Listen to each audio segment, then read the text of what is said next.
much better than this? I don't know.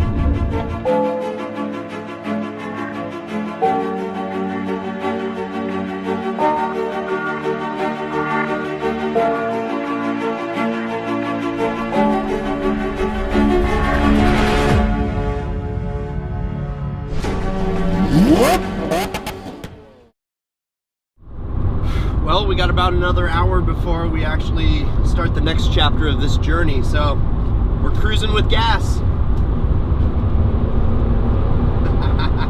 All right, it says left here, and there is the 911. Wow, it's all like hitting me. The thing is beautiful. This just felt like a dream. Trav and I have been looking for a 911, but not any type of 911, a 997 911. Everything's been out of our price range, but then a couple weeks ago, an ad popped up that sounded like our ideal 911. It had a bad clutch and a few other things that needed to be done to it, and the guy was selling it for a convertible for the summer. After a couple of conversations with Chris, the owner of this Porsche, we realized we had pretty similar taste in cars. And so I told him that if I could find him a convertible that fit his needs, would he give us a discount on this car? Well, he was intrigued, and he said that if we could come up with a car that spectacular, he was game. So the chase was on. The conditions were horrible for buying a car. It was dark out, rainy, windy. I was exhausted, starving, lonely, and not in any type of condition to make a decision like this.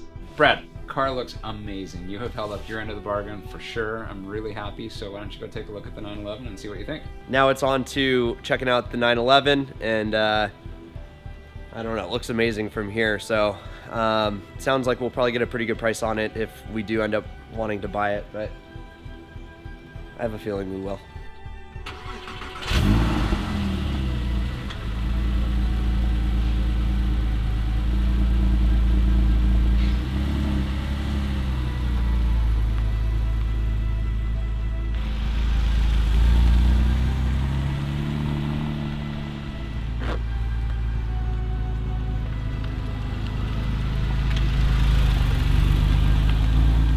Well, I had a ton of fun bringing up the E36 M3, and this 911 is everything and more that I could have ever wanted. So we're gonna do the clutch and a couple other things to it, but I think we got a deal. Great. Awesome. Looking forward to the M3. Me and my family will really enjoy it. Awesome. Thank you.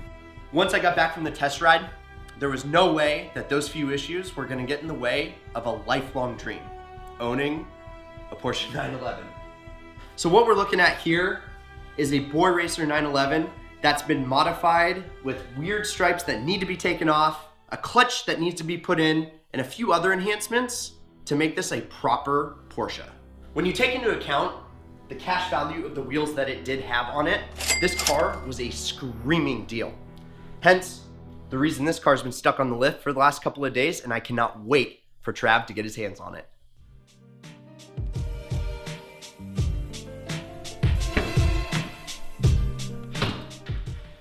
Now, Porsche 911s are actually known for being generally very reliable.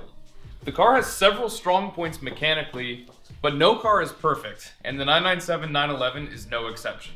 Now, the big thing to look out for on a 997.1 or 2005 through 2008 model year 911 is the intermediate shaft bearing, or IMS. Luckily, our car is a late 2006 build and already has the updated IMS installed. Aside from the intermediate shaft or IMS bearing, other notable weak points are the coolant reservoir, the radiators, and the ignition coil packs. Our car came with a stack of service records that indicate the filters, fluids, and other basics have been replaced on schedule. However, it appears that the spark plugs may have been missed.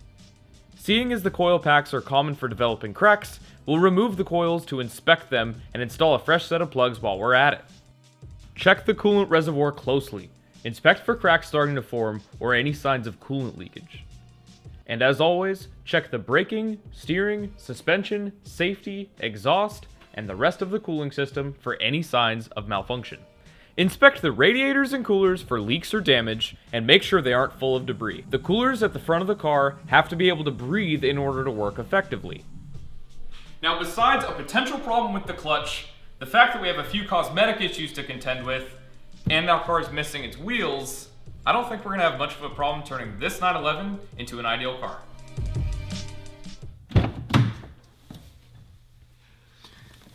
Now, Brad was saying our 911 had a really stiff clutch, so I took the car for a quick road test and pretty quickly confirmed that it's not just his weak leg, it actually is a really stiff clutch.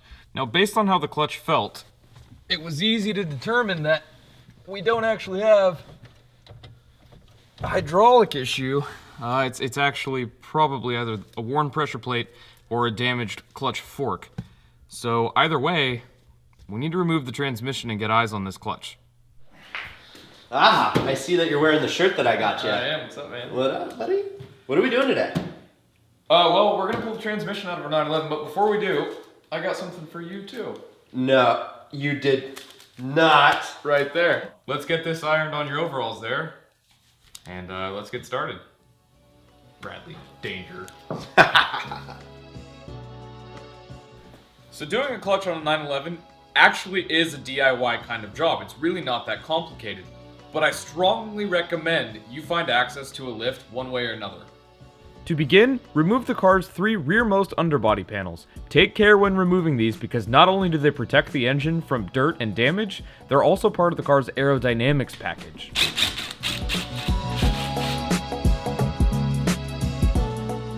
Now, if you are doing this on jack stands, you're gonna need a floor jack or something to help keep the engine up before you drop this transmission mount down and out of the way. If you don't do that, the engine's gonna pivot way too far and you could damage something. This plate not only protects the coolant pipes and the transmission mount, but it also adds stiffness to the body. Nothing on a Porsche is done without purpose. Next, we need to disconnect this battery cable from its junction. We left our battery connected, so we'll need to isolate the business end. You just need to find a little piece of rubber hose, or you can use electrical tape to make sure that this doesn't touch ground anywhere.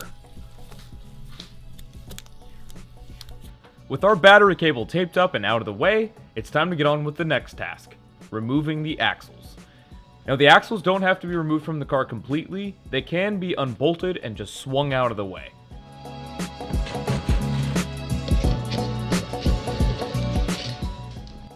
Then, remove the transmission mount, followed by the shift linkage cables.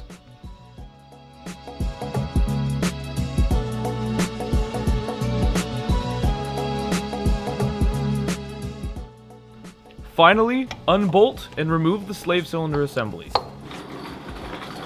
Thanks, Brad. You're welcome, buddy.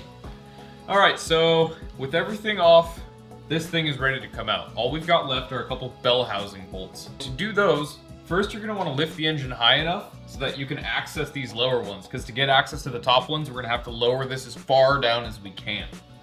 So do the lower ones first. Quick tip, when doing a job like this, bungee cords are your friends. Use them to hold things out of the way to give you room.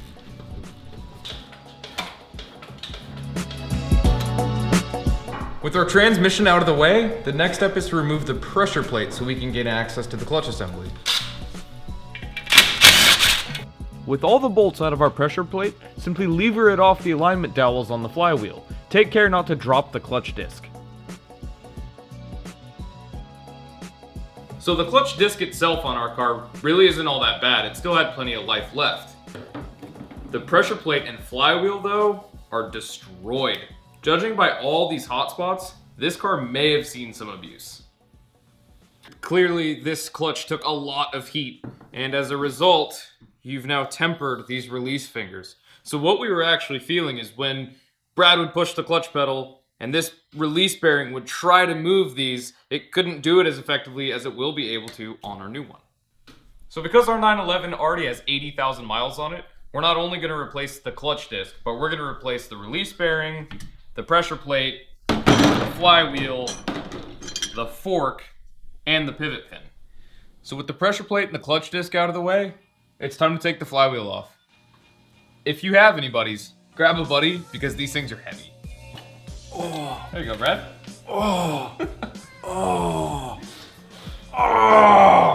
Next, install the new flywheel and torque it to spec.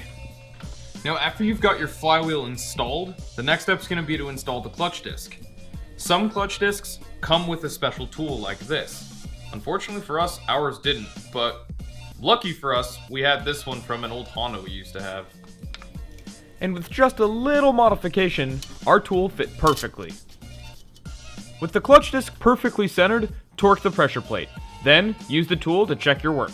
So our clutch is finally installed. All we've got left now is to replace the release bearing, the fork, and the pivot pin. With all of our new clutch parts finally installed, it's time to put the transmission back into place.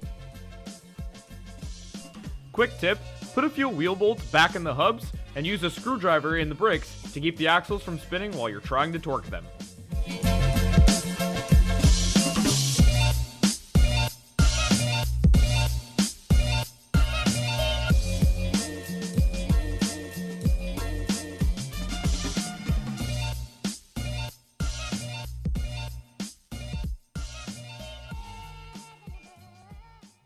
All right, the moment of truth.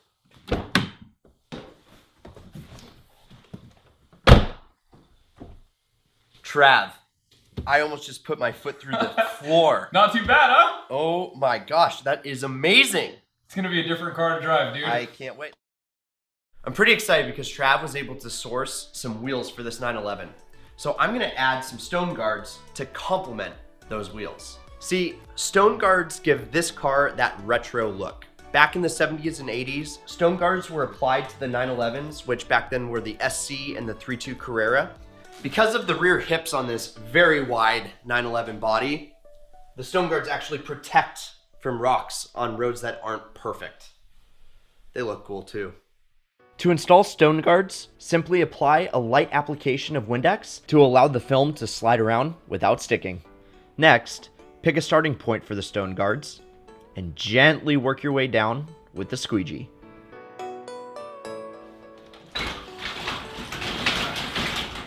Oh What's up, man? boy, that is some meat, baby. You ready for this?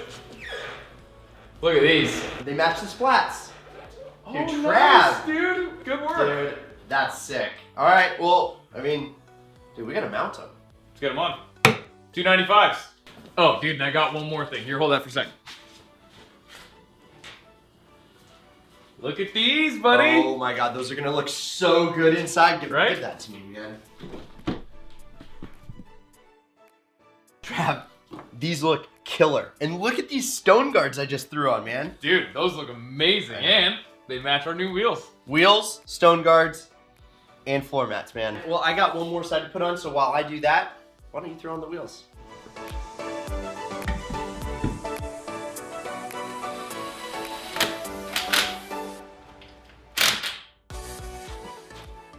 What do you think, dude? Oh my God. They look great, but you know what? Before I can give you my actual opinion, I gotta see this thing down on the ground. All right, well, let's lower it down.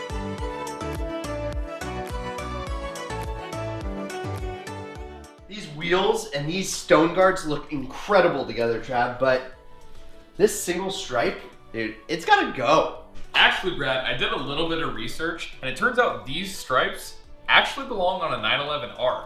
So I took the liberty and went ahead and ordered the other side up. I think we throw it on and see how it looks.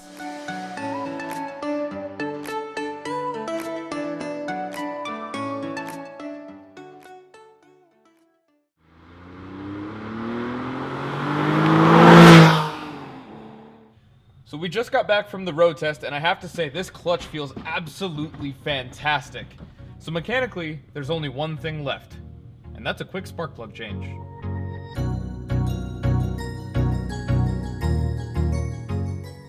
Changing spark plugs on a 911 isn't too terribly difficult, but you will need a set of stubby Allens, stubby E-Torques, and stubby spark plug sockets.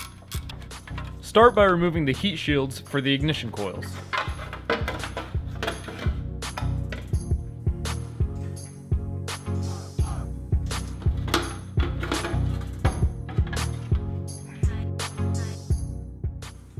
Then, unbolt and remove the ignition coils themselves. Lastly, use your spark plug socket and remove the spark plug.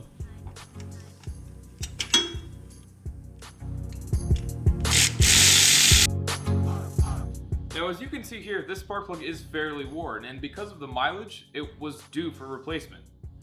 Now, a fresh set of plugs will often result in a little bit better fuel mileage, and also it'll help the engine run a little bit smoother. Now, Porsche has been using flat engines pretty much since the company started, and because they're flat engines, that means the spark plugs are accessed directly on the side. So if you're not familiar with working on Porsches, it's not too difficult, it's just a little tighter than other cars. Reinstall the new plug and run it in by hand. And finally, snug it up. Use a small amount of dielectric grease to lubricate the boot. This will not only ease installation, but it will also help prevent moisture from entering the ignition coil. Also, take care not to over-torque the ignition coil bolts. Oftentimes, that'll cause cracking. Reinstall the heat shields, and you're done. So I'm really liking how this car is coming together with the black stone guards, the black wheels, but I think there's a couple of things that we need to do to really tie this theme together. The first one are these exhaust tips. Secondly, there is nothing that screams race car like black mirrors, so let's do it. Painter's tape in last week's comics is all you need to protect the paint from misfires. Then, use a cleaning agent to get into all those nooks and crannies. And once dry, fire away with your first layer of Plastidip. So while I'm waiting for the rear tips to dry, let's tackle these mirrors. Normally we would remove the glass or the mirror to make this a lot easier, but we're gonna see if we can get away with doing neither. Again, apply tape in comics everywhere you don't want paint. And your goal should be to cover the car at least 2 to 3 feet in every direction. Now it's time for the second coat to the tips and the first coat to the mirrors. We applied a few coats to each area and let it dry for 4 hours. So now it's time to take this off and see what the result looks like. Dude, what's up, man? These mirrors look awesome. You know, I got the washers and the tips done as well, man. You should check them out. Oh man, you're not kidding. These look incredible. I know, man. And it all ties it together. And with this black and silver theme we got going on with this car, there's one more thing that we need to put on.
Oh my God, dude, we finished the 911. I know, how good does this feel, huh? This is one of those cars that I never thought we would actually do, and we've done it, and it is exceeding every expectation that I've ever had about a 911. Yeah, I couldn't agree more, man. I mean, this car is simply amazing.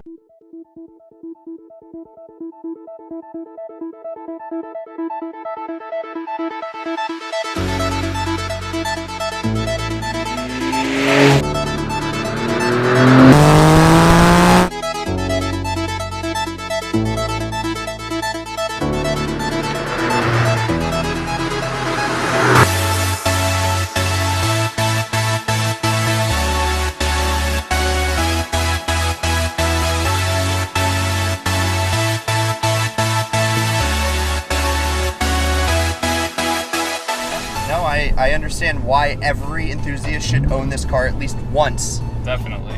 I honestly think that we knocked the ball out of the park with this one. With you doing such a good job on the clutch, it feels like a brand new car. We got the spark plugs, we got those 911R stripes that you found out about, which I think really complement this GT silver metallic paint. Black stone guards. Hey, thanks, man. Black wheels. Keep coming. Keep coming.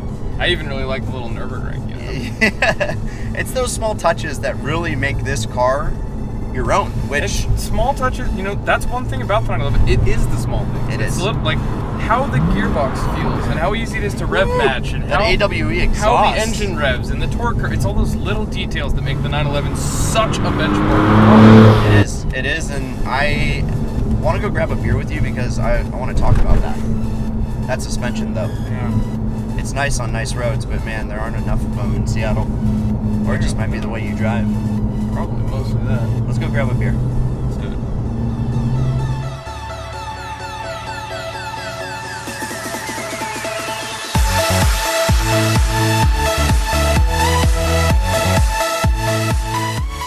Hey, cheers, buddy. Cheers, man. What an awesome car. So Brad, I love our 911 and I'm not really ready to get rid of it, but how would you value our 911? Dude, that car, Trav, is invaluable. I mean, you know that's one of the cars that both you and I have dreamt about since we were a little kid. I mean, it is the benchmark for automotive journalists. I mean, that is the car that everybody compares their car to. I have this crazy idea, man. Like, I'm gonna try to make the finances work, and we finance that car, and so we, for like the summer, could drive that car for like $3 grand. Like, what if we were to keep it for the summer, do some rad things with it, and then sell it once fall hits? At least try. Maybe we do something like a truck, or we do like a classic car or something that's a little bit cheaper, and then try to make some money on those cars, you know, and keep this car as kind of our daily. I mean, how badass would that be? I mean, we're not really going to lose any money just trying, right? Let's do it. Let's do it.